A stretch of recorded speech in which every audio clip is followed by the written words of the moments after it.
Bueno amigos, eso fue todo. Espero que les haya gustado. Si les gustó, dale me gusta. Y suscríbete si es la primera vez que subo mis videos. Pongan acá abajo en la caja de comentarios. ¿Por qué te sonas así? ¿Qué ronca así?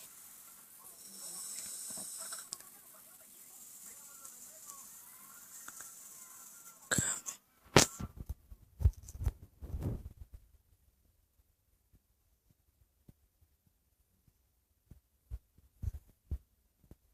Pero yo qué.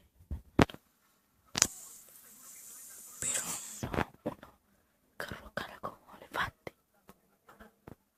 O sea, ronca peor que un hipopótamo.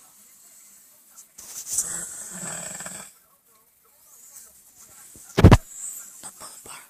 No puedo parar de lo que sea. Bueno amigos, chao.